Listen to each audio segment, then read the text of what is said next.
I look deep into the dark of her eyes as she sits across from me, within arm's reach, yet oceans apart. In the dark of her eyes there are galaxies spiraling infinitely, a sea of stars illuminating the cosmic pathways that are her every glance, her every thought. She tucks a long strand of her dark hair, like the hair of beautiful, dark-haired death, behind her delicate pink ear, and she smiles, a smile so bright it could make the sun itself turn away.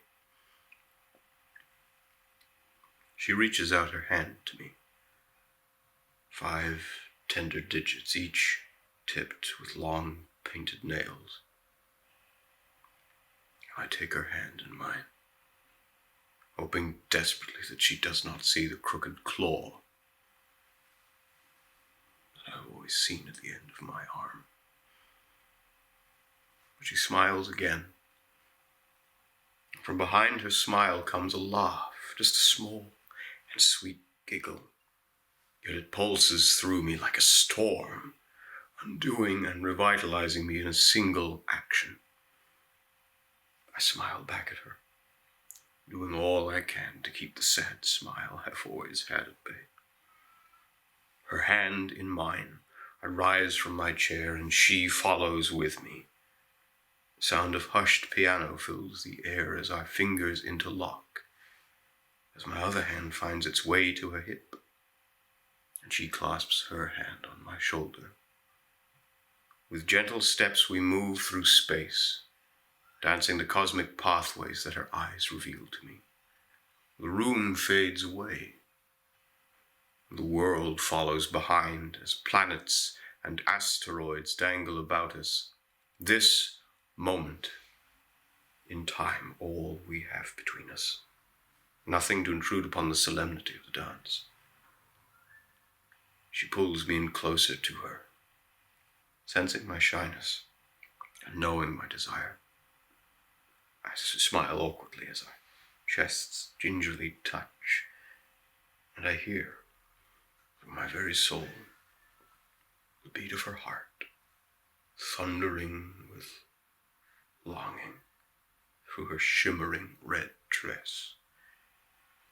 The music swells, a great orchestra summoned from nowhere, filling the space around us, drawing us closer as we tread about the clouds.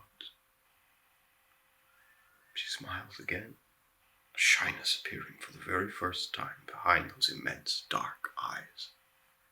The red of her lips more visible this time than the blinding white of her ivory smile. She wants me to make the next move, a game unspoken, a game that we both must seek the victory of the other. I lean in closer to her face, a great waft of her perfume filling my nostrils, fragrance of unknown flowers tickling at my brain, a pheromone that seemed to draw me closer to her than we could have possibly been, for we were already as one now. The moon and stars turned away and the great impossible orchestra were silenced as we kissed upon that cosmic pathway. I felt the lightning course through me as our lips locked. My hand moved from her hip up across her back, and she reached her long-nailed fingers through the wild forest of my hair. My eyes were held shut tightly, but in my mind's eye, I saw her there, all artifice torn away, the shimmer of her red dress replaced by a beaming incandescence, her shape known to me, her heart known to me. I wondered in that moment if she saw me as I could see her, bare of false presentations, bold of heart and soul. I open my eyes, and I see her. as beautiful and bright as the first moment I lay eyes on her. We had kissed no more than seconds, yet I had felt the end of worlds, the death of suns, as we locked lips and felt heartbeats intertwined. She smiled at me, that beautiful ivory smile, and I saw the galaxies of her eyes teeming with life anew. I took again her hand in mine, with a sly smile crossing my lips.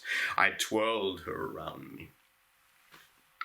She laughed a big, bright laugh, and we sunk into each other's arms again. Her head against my chest, mine perched upon the black sea of her hair. The world faded away around us again.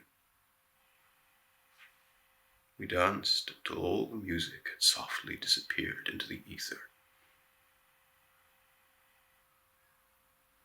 We danced even longer than that,